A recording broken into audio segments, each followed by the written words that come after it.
Christmas morning 2009, and thousands of people boarded planes all over the world in a last-minute dash to make it home. But one man's journey had a very different motive. A 23-year-old suicide bomber, trained by Al-Qaeda, planned to destroy a busy passenger jet bound for the US. Terrorists come back to aviation over and over again because it is such a dramatic target. The plot was painstakingly devised to circumvent our aviation security systems. These are guys who are extraordinarily inventive in the ways they attack the system. Technology is developed over decades to defend us from terrorist attack. I don't know of one case where any form of technology caught a terrorist with a bomb. The terrorists have so many options. We can't protect against everything. The plot would also expose fatal flaws in Western intelligence systems. The American intelligence system had enough to know that Umar Farouk Abdul-Muttalib should not be allowed to get on the plane. This is the story of how Al-Qaeda smuggled a bomb on board Flight 253. And all of a sudden I heard a pop. And then the flight attendant, she just tore down the aisle at full speed. And discovers what the surprising outcome would have been had the Christmas Day bomb plot gone to plan.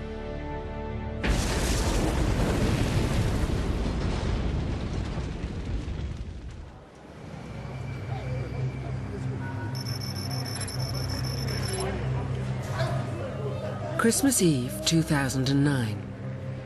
In Accra Airport, Ghana, a young man called Umar Farouk Abdul-Muttalib began a 23-hour voyage from Africa to the US. The first leg of his journey was Virgin Nigeria Flight 804 to Lagos. Abdul-Muttalib begins what is going to be a long journey to the United States in Accra, Ghana. He's going to fly just a few hundred miles along the coast of Western Africa to Nigeria on what is essentially a short hop of a flight. He was an ordinary-looking guy, very student-looking, very relaxed, very chilled, very clever, very intelligent, knew his way about the aviation system, didn't necessarily generate any concern to anybody. Abdul-Muttalib's appearance may have been just of a kid traveling alone on his way to the United States, perhaps to visit friends or family. He was part of a quite sophisticated plot. In a very real sense, Abdul-Muttalib didn't fit the stereotype of what I guess many of us assume a terrorist is. The Western-educated son of a wealthy Nigerian banker was used to international travel, but today's journey would be different. Abdul-Muttalib was on a mission to get through airport security in 3 different countries and board a plane with a bomb in his underwear. Unknown to everyone else, sewn into his underpants is a military-grade explosive that is known to be a threat to aviation. Abdul-Muttalib's 7,000-mile journey will take him via Lagos to Schiphol in the Netherlands. There he plans to board a flight to Detroit. As the plane prepares to land in America, he will explode his device. Abdul-Muttalib's bomb plot would be just the latest in a long line of terrorist attacks on passenger airliners. Attacks that seem to have evaded every new attempt to tighten security. There's a constant battle going on between terrorist organizations on the one side and the aviation industry on the other side. As things have evolved over time, the terrorists are looking at how we do things, and they're finding vulnerabilities. And the game is continually changing, and the problem is they have multiple ways of achieving their goal. The Christmas Day attack would once again push the boundaries in the cat-and-mouse game between terrorists and the constantly evolving security systems they seek to evade. Al-Qaeda has the unique advantage of being an enemy on the offensive, being very crafty and innovative, but also being able to understand almost instantaneously via the internet and the press what its enemy, the United States, the UK, and others, are doing to stop it.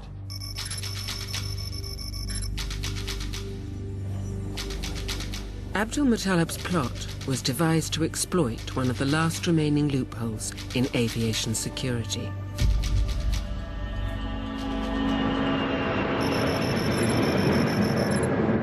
Just after 8 p.m. on Christmas Eve, Umar Farouk Abdul Muttalib touched down in Nigeria, completing the first leg of his journey.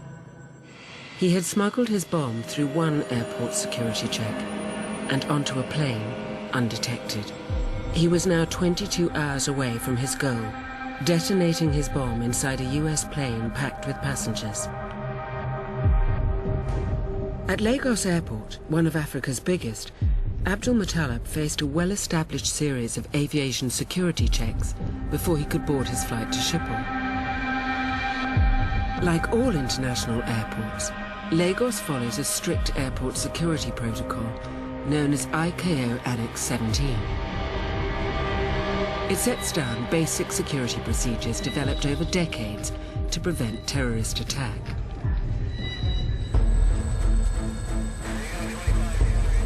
The bombing of Pan Am 103 over Lockerbie in 1988 forced perhaps the biggest rethink of aviation security since the 70s. Sabotage is the most likely cause of the Scottish air disaster. All 258 people on board a Pan American jumbo jet died when the plane exploded and crashed to the ground. Recreations of the blast revealed that it was caused by 400 grams of Semtex. The explosive was hidden inside a radio checked into the hold by a passenger who didn't board the plane. The attack led to rules requiring hold baggage to be screened to deter terrorists. When you check your suitcase to fly, that bag is sent through explosives detection systems, computed tomography. It's like a CAT scan at the hospital. The chance of that technology finding what it's looking for, basically automatically, is nearly 100%. Lockerbie also meant that planes couldn't take off until all passengers who had checked baggage into the hold had boarded. As a result, terrorists were forced to change their tactics. They had to become suicide bombers, carrying their bombs on board planes hidden in hand luggage or on their bodies. They would still encounter security technology, but of a type introduced to counter a threat from an earlier era. We had a spate of hijackings, often involving knives, handguns, incendiary devices, grenades being taken on board planes, planes being hijacked and oftentimes taken out into the desert and held for ransom. Due to the hijackings, the Take Me to Cuba era of the late 60s and early 70s, the decision was made to screen all passengers boarding aircraft. The technology then is not too unsimilar to the technology now to screening checkpoint. We have metal detection to identify whether we're carrying any weapons on the person. We have X-ray machines to put your bag through to make sure there's no explosive device.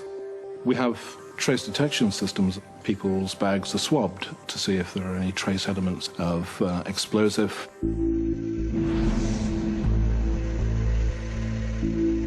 When a passenger enters a metal detector arch, it sends pulses through the body, creating a magnetic field that reflects back a signal. If the pulse meets anything metal, like a knife, or the wires and components of a bomb, an opposing magnetic field is created, which triggers an alarm. But metal detectors cannot detect explosives hidden on the body.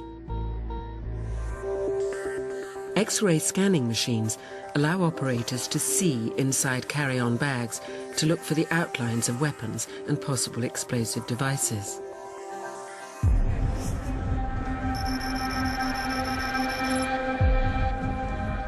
At Lagos Airport, CCTV captured this image of Abdul Muttalib calmly reading a newspaper as he waited to go through security screening.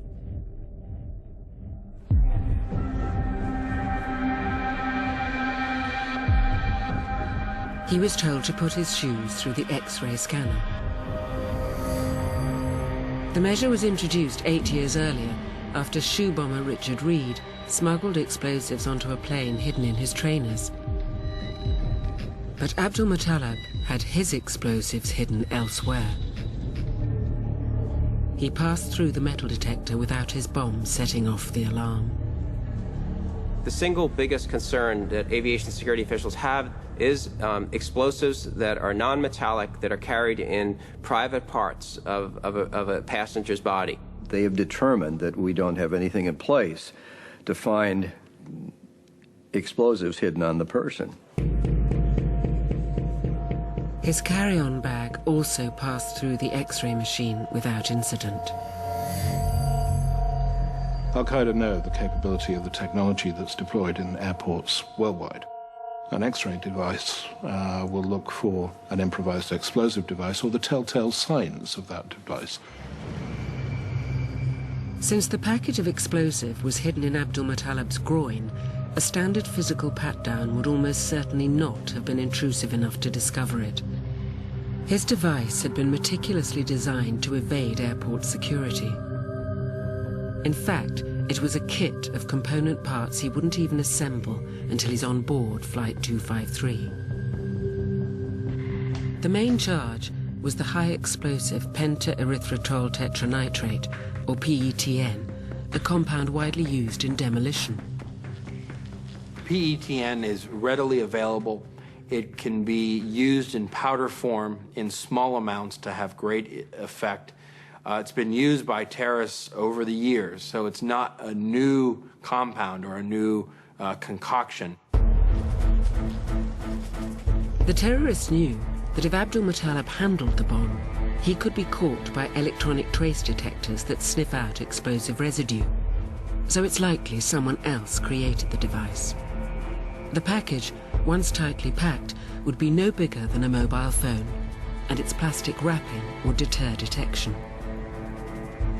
If you take the explosives and you case them in something that's not porous, in other words, it doesn't let off vapor or particles, and then you take that item, that sealed package, and you cleanse it, then nobody can find it with any technology.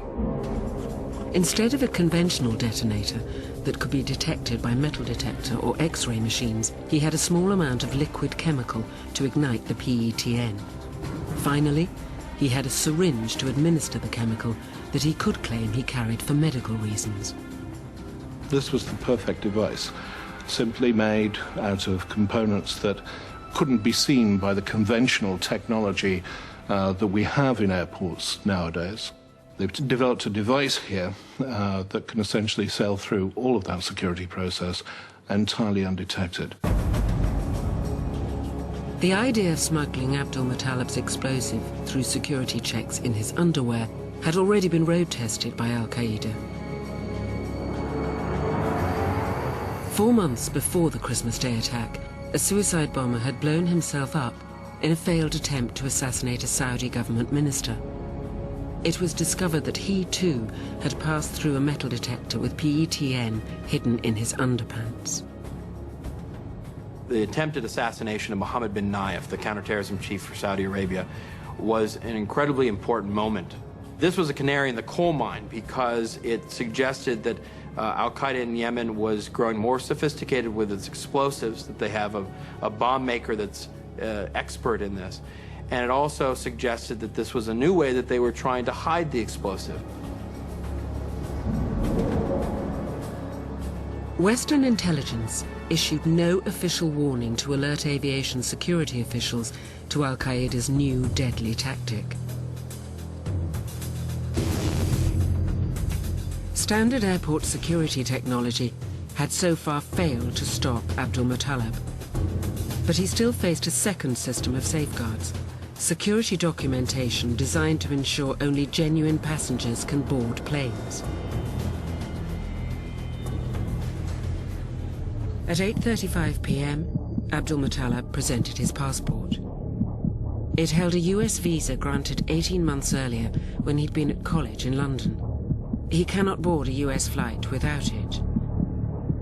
If he had subsequently come under suspicion, the US authorities might have revoked it, stopping his mission in its tracks. Abdul Muttalib's visa was still valid, and he was allowed to continue his journey.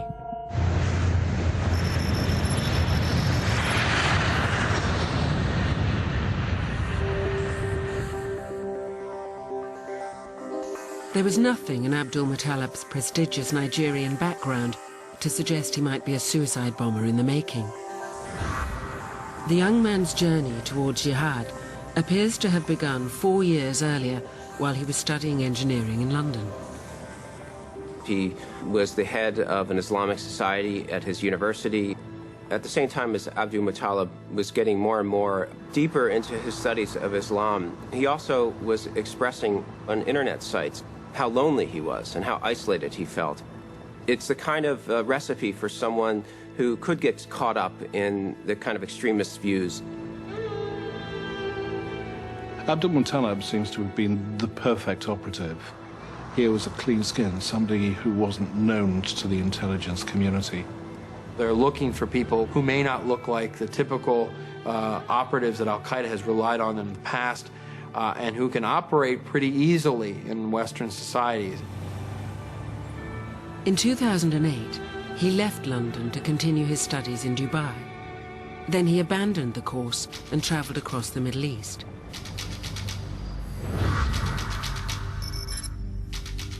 His destination was Yemen. One of the poorest countries in the region, it's been plagued by civil war and weak government. By 2009, it had become a crucible for Al-Qaeda terrorism. Yemen has always been a haven for Al-Qaeda. It's the ancestral home for Osama bin Laden. You've really had a witch's brew of problems in Yemen that has allowed Al-Qaeda to take deeper root. Matthew Salmon came to Yemen to learn Arabic. He didn't realize that one of his fellow students was an Al-Qaeda suicide bomber in the making. My first impression of him was that he was a very gentle individual. He was very soft-spoken, but very friendly as well. He never talked about his past. He inferred that when he had lived in Western societies, he was uncomfortable. One day in September 2009, Abdul Muttalib simply disappeared. I had noticed that he had left. He had left without saying goodbye to any of the students. And we all found it strange that he had left without saying goodbye to us or telling us where he was going.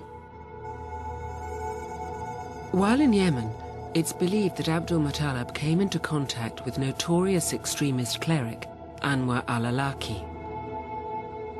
The reach of Anwar al-Awlaki is vast, and he is like the siren song for many Westerners seeking a radicalized path within Islam. One of al-Awlaki's disciples was U.S. Army psychiatrist Major Malik Hassan, who shot dead 13 people at Fort Hood military base in Texas. Hassan had exchanged 18 emails with al-Awlaki, who also had links to the 9/11 bombers. Al-Awlaki has denied any role in Abdul Muttalib's Christmas Day attack. Abdul Muttalib had dropped off the radar, but nobody suspected that he had joined the ranks of Al-Qaeda.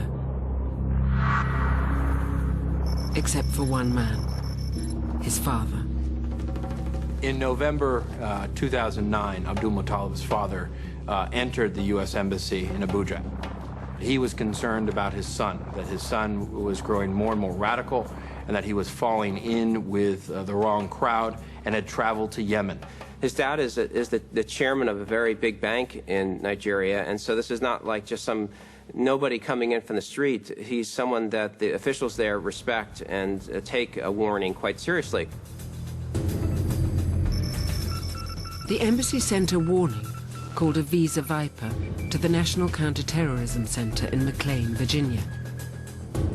Analysts there established Abdul Muttalib had a visa allowing him to travel to the US. But it was decided that his father's concerns were not enough to revoke it. That kind of report comes in, dozens of times a day, maybe even hundreds of times a day from different places across the world. It was a single thread. It was alone, in isolation. It was enough to essentially do almost nothing other than to put it into the system. Experts believe the intelligence should have prompted further investigation. The father was a prominent individual in Nigeria, and he used some important words like radicalization, Yemen, things that should have triggered further scrutiny, but it wasn't highlighted. There wasn't diligence done. Nobody took ownership of that single fact and started asking those pertinent questions of the other agencies within US government.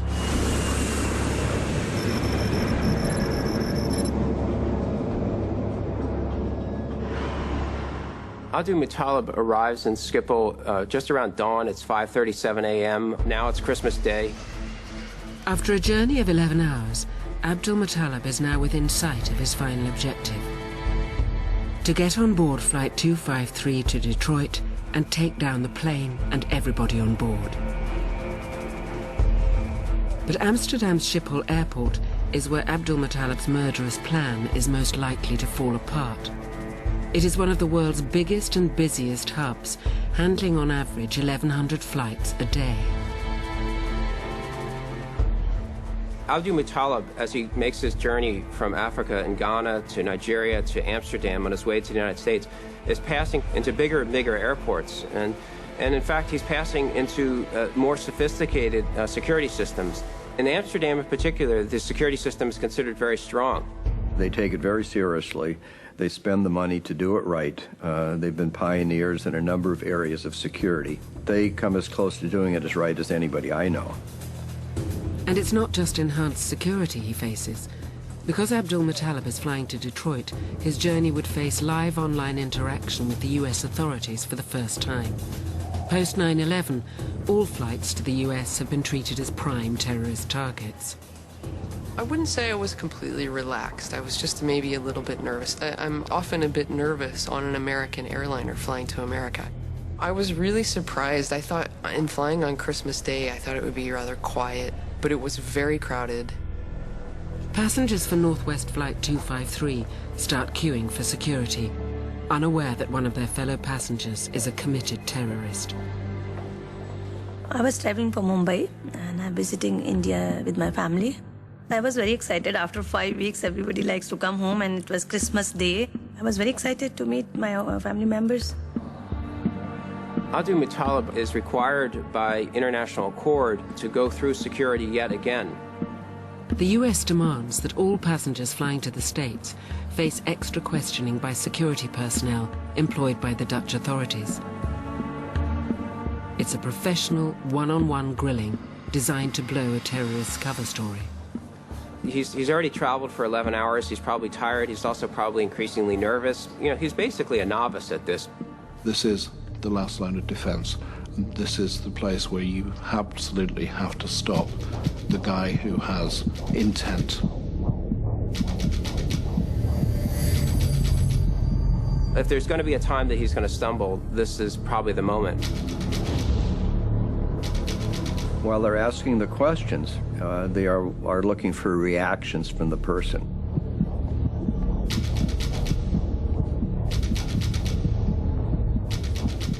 He's facing questions about, where is he going and what is he doing? Might be a question as to why he was carrying no coat with him when he's going to a cold destination, why he's got so limited baggage on him. It's not going down that checklist and just ticking boxes, but actually digging a little bit deeper if there's even the slightest suspicion that somebody may not be as clean as would appear. Al-Qaeda intensively train their operatives in preparation for this, the toughest moment of their mission.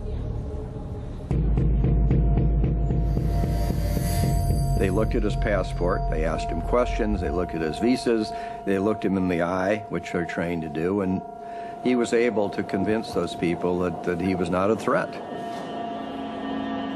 Abdul Muttalib passed his biggest test. But, according to a fellow passenger, after more than an hour spent on the ground at Schiphol, he was struggling to maintain his composure. I was looking around. There's a strange guy standing. His right hand was on his forehead, and he was like looking nervous. So I was thinking something is strange or weird looking, this guy. I wanted to say to somebody, but then I said, this is not my job, this is security job, so I let it go.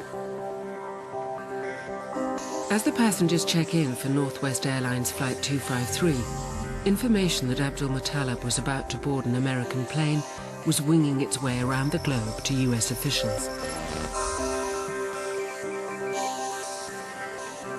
After check-in and up to 30 minutes before the plane departs, airlines flying to the States must submit details of all passengers to the National Targeting Center. One of the NTC's jobs is to check passenger names against watch lists of individuals who might pose a direct threat to the US. A month earlier, his father had warned the CIA that his son might be mixing with Islamic extremists. Although it wasn't considered enough to revoke Abdul Muttalib's US visa, his name was added to a counter-terrorism database of people thought to pose a low-level threat. Abdul Muttalib's name, because of what his father had reported, appeared on the broad terrorist identities data mart environment, the TIDE database. That's almost 600,000 individuals at this point. That's the grand radar screen of suspect individuals. It's a hodgepodge of people. It could be something as simple as you once before had crossed the border into the United States from Mexico and were carrying some food that was prohibited, and therefore you were put into TIDE. The National Targeting Center don't routinely check the TIDE list before boarding. For them to stop Abdul Muttalib getting on Flight 253, he would have to be on the toughest list of all, the no-fly list. The no-fly list, the most selective of these lists that are public, is a list of about 4,000 individuals. We have enough information about these individuals to suggest that they are a direct danger to the aircraft. The no-fly list is just what it says on the tin. It's a list of individuals who are not allowed to fly, for whatever the reason that might be, and primarily that reason is their connection with terrorism. Abdul Muttalib was on a list for the U.S. government, but it wasn't the no-fly list, which would have disallowed his boarding of the flight to the United States. The no-fly list doesn't just protect those traveling to and from the US. It is shared with most international airports. The National Targeting Center cleared all 279 passengers to board Flight 253.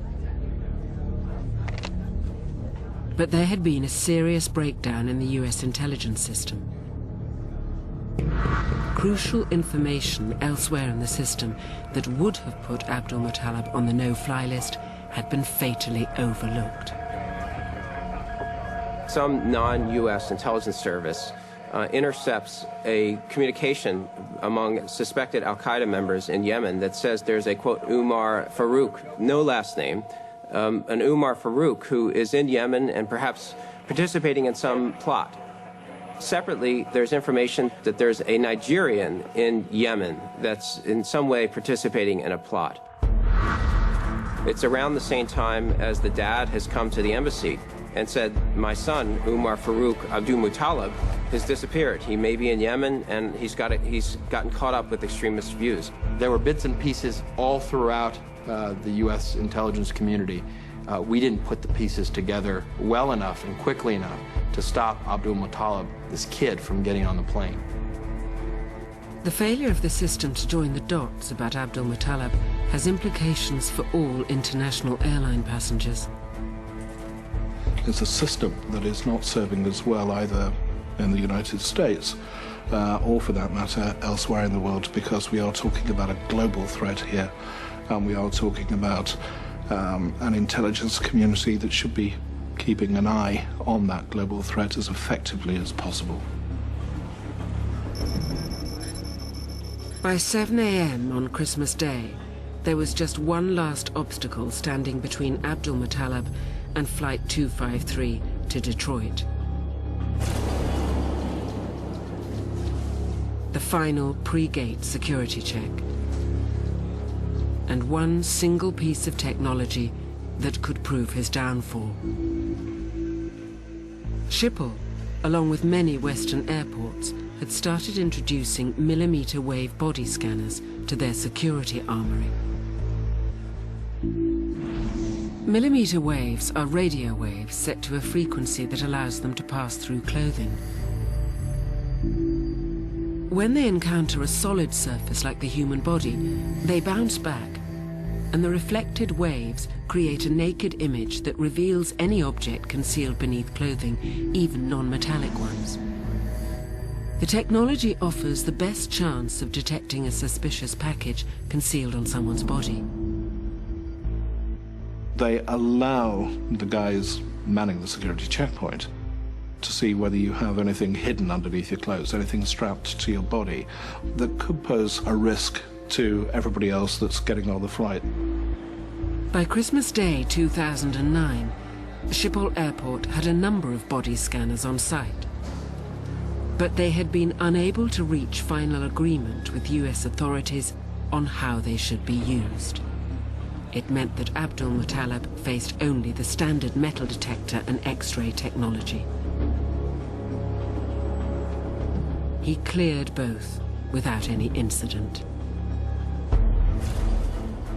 Abdul Muttalib had overcome the twin safeguards protecting Flight 253's passengers from terrorist attack. Conventional airport technology had failed to detect the bomb in Abdul Muttalib's underwear. And the world's most sophisticated intelligence system had proven unable to identify Abdul Muttalib as a deadly threat.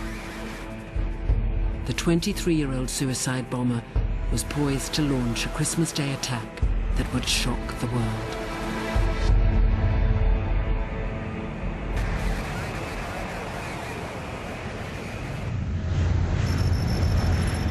At 8:55 a.m., Northwest Airlines Flight 253 took off from Amsterdam bound for Detroit.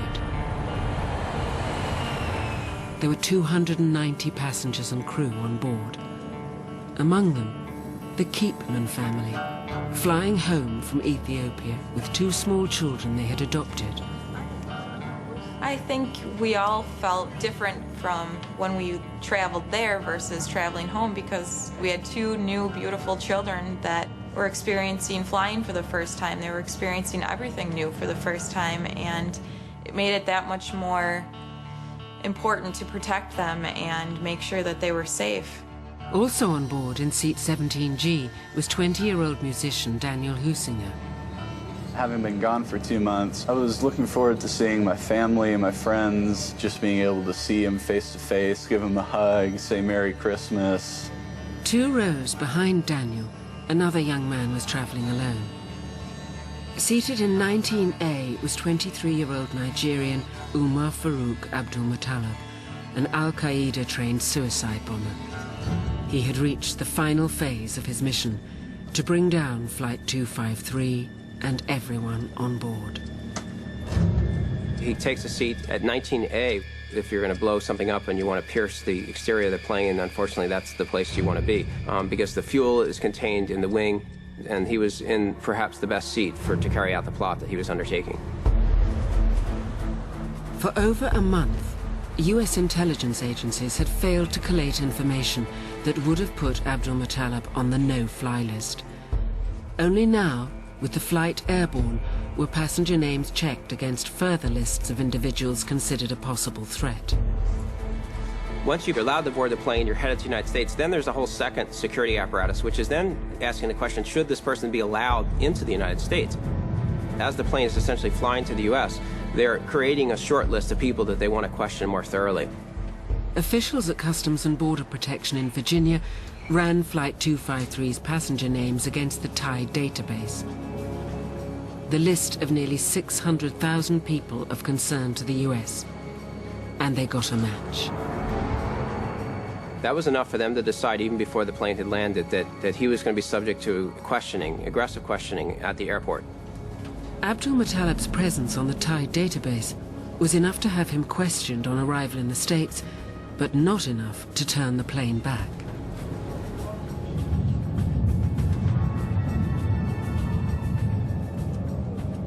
most of the flight, we played games, read books, practiced the children's English.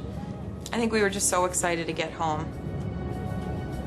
It was completely business as usual. The drinks, the pretzels, I watched a couple of movies, I took a little nap. We're now flying over the Great Lakes. We should be getting into the Detroit area in about 40 minutes. 40 minutes before landing, he left his seat. Pretty cold with light snow. We'll get you on the ground as soon as possible.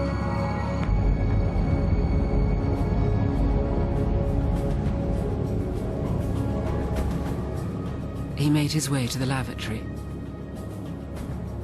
It was time for him to assemble his bomb, smuggled on board as a kit of parts. No one knows precisely what he did during the 20 minutes he spent inside the cubicle. It's thought he assembled the components of his bomb and primed his chemical detonator. He's probably gone through this routine a number of times, and it's his job. This is his big assignment. This is why he was chosen to execute on the construction of the bomb. And it has to be done on the plane, because if it were assembled, and it probably would have been noticed as he was getting onto the plane. Experts believe Abdul-Muttalib would have filled his syringe with liquid chemical. By plunging this deadly cocktail into the PETN, he hoped to trigger a violent chemical reaction, generating enough heat to trigger the explosion. But the process is difficult to achieve even in a laboratory, because the intense heat only lasts milliseconds. With his bomb and detonator primed, Abdul-Muttalib now prepared himself for the final act of his mission: to kill himself and everyone on board. 20 minutes till landing, and Northwest 253 began its approach into the Detroit area. On the ground, border and customs officials made their way to the gate to question Abdul-Muttalib when he landed.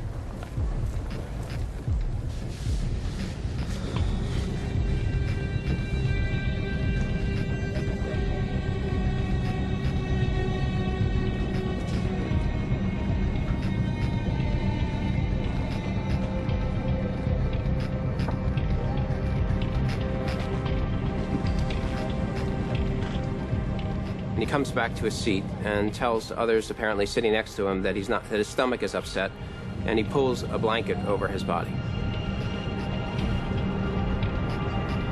Cabin crew, 20 minutes to landing. 40 minutes to landing. We had begun descent into Detroit, and so at that point in the flight, most everyone was awake, kind of all sitting there expectantly. Okay, we're about to land, here we go. I was just sitting there, kind of in a bit of a daze, you know, sort of trying to wake up and maybe lolling off at the same time. At around the time Flight 253 crossed the Canadian border and entered US airspace, Abdul-Muttalib started to inject his chemical into the PETN.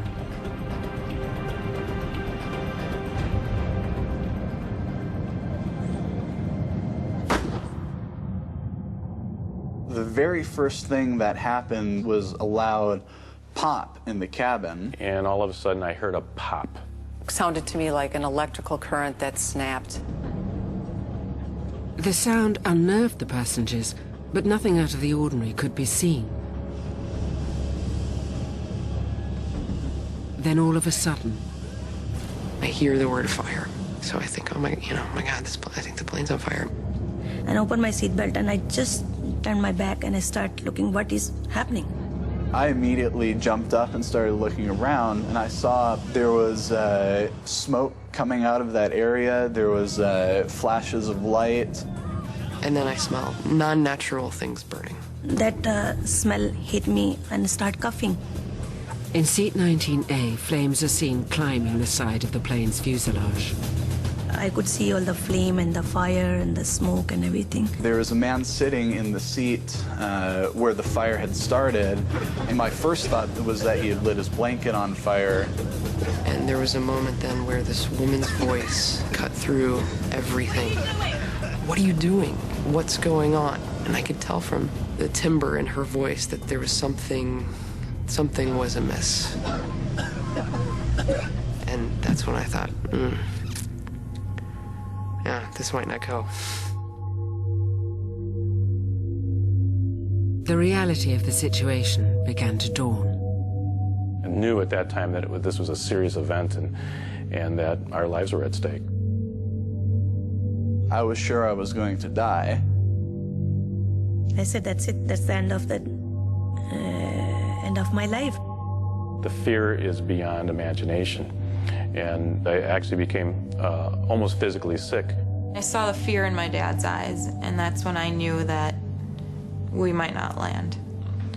This was 9/11 all over again. The passenger leapt across the seats and grabbed Abdul Muttalib. He put him in a headlock and dragged him forcibly out into the aisle. One flight crew member, she comes back with the fire extinguisher in her hand. I mean, she's running full speed. And then I hear the noises of a fire extinguisher. You think, okay, incident under control, so little bit of exhale. Abdul Muttalib was dragged into business class. The person they brought down was a very young, sort of small stature black man, and he was wearing a long white t-shirt, and his pants were at his ankles. The passengers of Flight 253 had been incredibly lucky. Abdul Muttalib had failed to detonate his bomb. The chemical reaction caused a fire, but no explosion, leaving him with severe burns. Clearly, he should be screaming in pain, he should be writhing about, but he wasn't. He was just staring off into space, and no expression, no emotion, no nothing. And that time it hit me. I said, my God, this is the guy. I saw him at the airport. He's trying to blow up the plane. That bothers me right away. Why didn't I tell the security? And this a tall guy, he's the one telling him, sit down! And they throw him in the chair. Return to your seats and fasten your seatbelts. We are landing. Right about that minute, it felt like the pilot came on, and I'm sure he said more, but all I remember him saying was, we're landing right now. At 11:53 a.m. on Christmas morning, Flight 253 touched down at Detroit Airport. I have never felt such a sense of relief in my whole life. It was the first time since the incident started that I had any notion that I would survive it. First thing I said, thank you, God. You heard my prayers. As soon as Flight 253 came to a halt, Umar Farouk Abdul Muttalib was removed from the plane. I had a pretty good look because they took him out the door right in front of me, and I just remember that he wasn't crying, he didn't look angry, he didn't look happy, you know, just poker face, if you will.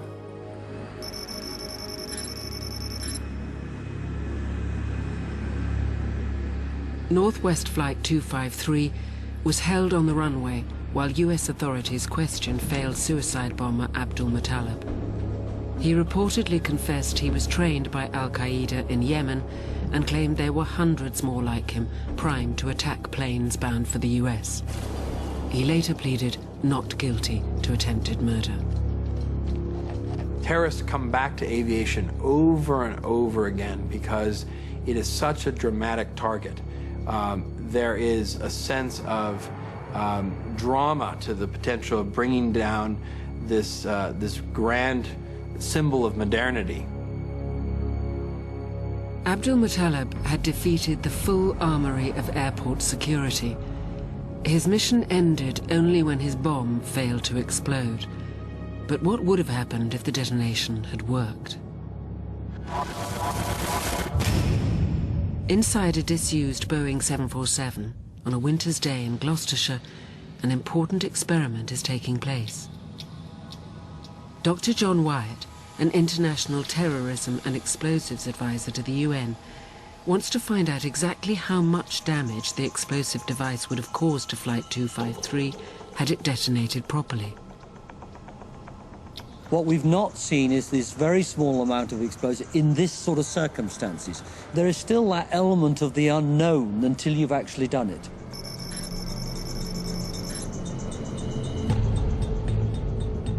Dr. Wyatt will share the results of his test with governments and civil aviation authorities around the world to limit the damage from future terrorist attacks. He believes that Al-Qaeda hoped the explosion would rupture the plane's fuselage, igniting the fuel tanks and causing a catastrophic crash. For the test to be accurate, Wyatt must reconstruct as faithfully as possible conditions on board Flight 253. First, the team placed 2 sets of seating on the port side of the aircraft, exactly where row 19 would have been. Wyatt believes Al-Qaeda would have known this was close to the fuel tanks on the plane. Right, so we need to put this lad in his seat. Next, a crash test dummy was positioned in the same spot as Abdul Muttalib, seat 19A. A window seat gave the bomber's device the best chance of piercing the fuselage. The choice of seat is very important because you're trying to cut down the distance between the source of the explosion and actually the fuselage. Wyatt used the same amount of PETN that it is believed was used in the Christmas Day attack. So we want to take this on the outer side of the knee. It's likely the bomber would have positioned the charge for maximum impact. Now we need to shift the body towards the fuselage as if his knee was right up against it. Yep. Okay, so I think what Al-Qaeda are looking for here is that sharp punch. Small amounts of explosives close to can cause just as much damage in that first 1 or 2 meters. So it can be just as powerful as the largest bomb. Yep. Okay, so we probably need to move him a bit further forward. That's it. Right next. That's excellent. At the time of the attempted detonation, Flight 253 was descending rapidly, and its altitude has been estimated to be around 10,000 feet. At that height, the difference in pressure inside and outside the plane would not have been great enough significantly to affect the explosion, so the decommissioned plane's lack of doors is not a factor. Next, Wyatt's team positioned pressure sensors at various distances from the PETN. It's a 500 psi sensor, and we'll measure the incident blast wave as it comes past the sensor. He wanted to discover how much damage the blast would create inside the cabin. So we need to accurately measure this to the actual device itself. That's right, yeah. And then with the 3 sensors, we can then draw a graph, and we'll know, because we've got 3 points in the graph, we'll know the curve. Yep. So we can predict the pressure at any point. That's absolutely excellent. It'd be very useful information. Yeah. I'm expecting to see what would happen within the cabin environment, and therefore the types of injuries you're going to get, is whether it actually will push through or it will rebound off the fuselage back into the cabin. And that is really the unknown at this stage.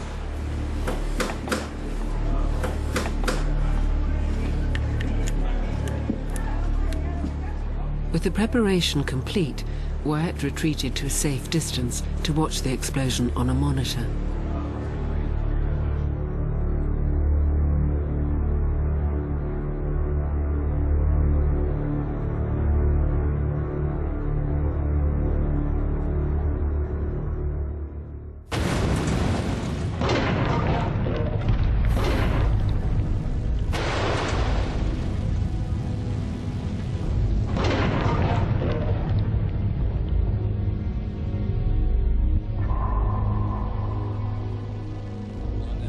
To inspect the blast damage, Dr. Wyatt was joined by Captain J. Joseph, an experienced air accident investigator.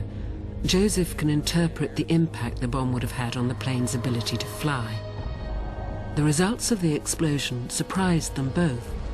On the exterior, the integrity of the plane held. Well, from a structure standpoint, everything looks like it remained relatively intact. Although the impact of the blast pushed the fuselage out, the flexibility of the 5mm thick aluminium alloy skin allowed it to expand and not breach.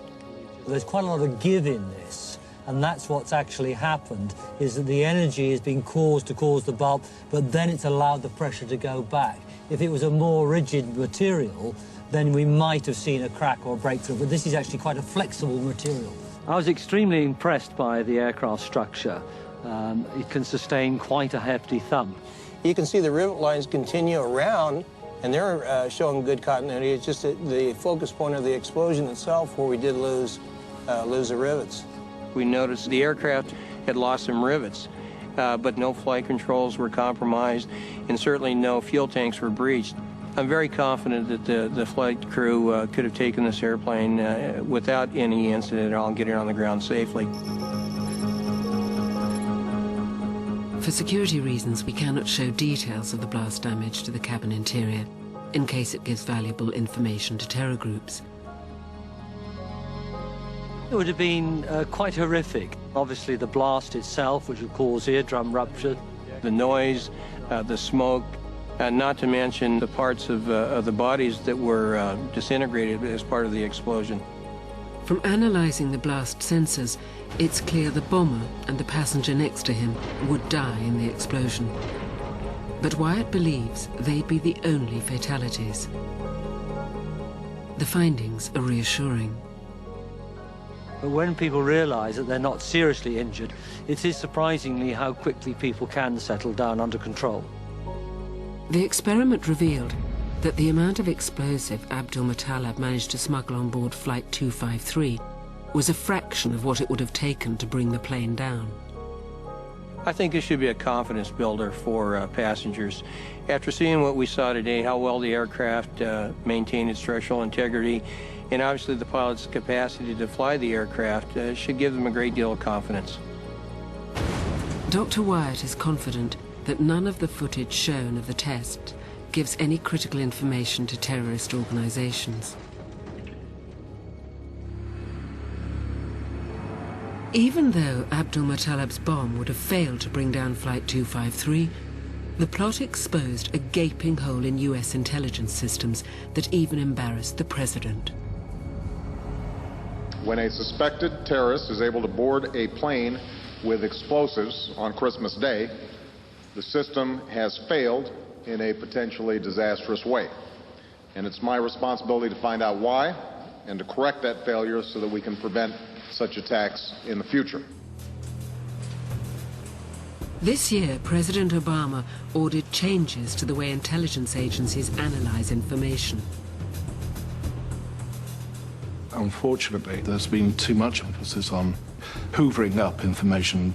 The question mark remains over what happens to the information once it enters those big computers in the United States. This included improving database integration and new ways to ensure terrorist watch lists are updated with more zeal and regularity. I think there needs to be a reflection about how information is analyzed automatically, whether or not we have the right databases and systems, especially with technological advances, to be able to put disparate pieces of information together. But Abdul Muttalib also defeated security screening at 3 international airports, proving that Al-Qaeda had found a way to breach the existing systems. The lesson here is that we have to make it more difficult for these people to bring components aboard the aircraft.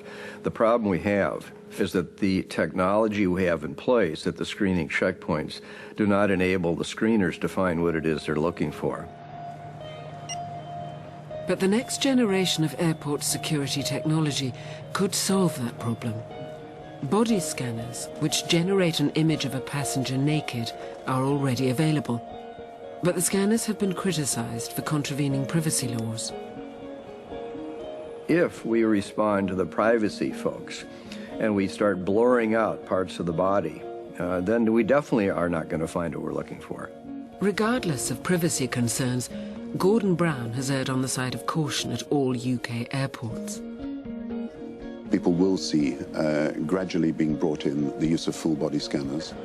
They now operate at Heathrow, Manchester and Birmingham, and President Obama has ordered 150 body scanners for US airports. But the Christmas Day bomb plot has cast doubt over whether scanners are able to detect the most carefully concealed package. What happens if you put those same items within a body cavity?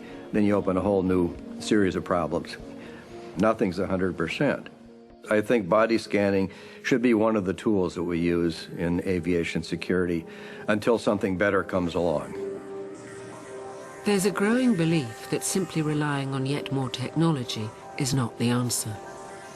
I don't know of one case in aviation security where an X-ray machine or a metal detector or any other form of technology caught a terrorist with a bomb. Nothing in security is foolproof, nothing. But I can tell you that with profiling, with a human-based system, you get as close to perfect as you can.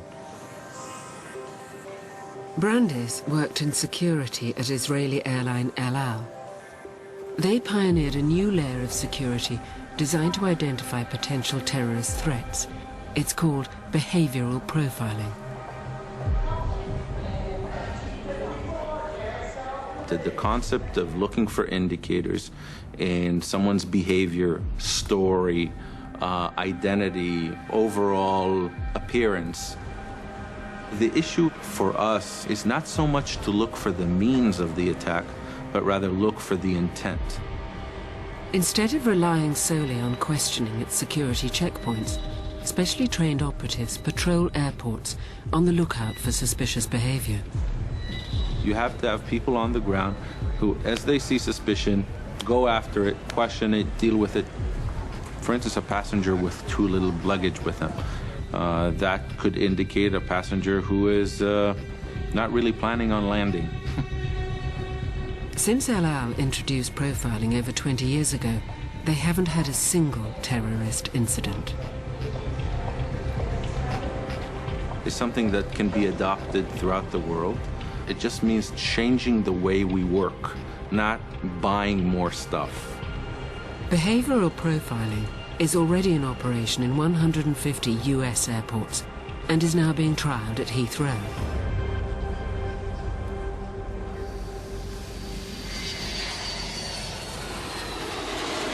The Christmas Day bomb plot was a lucky escape, and the incident has left many questioning whether flying is still the safest mode of travel. Many times asked, is it safe to fly? And of course it is. It sounds trite, but the most dangerous trip is the drive to the airport. It's not the flight itself. We are safe to fly.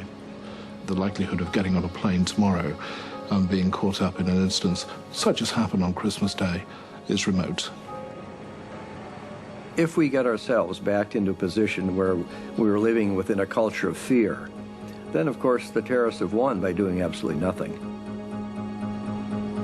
Tomorrow I'm going to take the same flight, Northwest 253 from Amsterdam to Detroit. And I want to tell them, look, I'm taking same flight again. I'm not scared. We have to be all feel strong. They are trying to scare us. We are not going to be scared.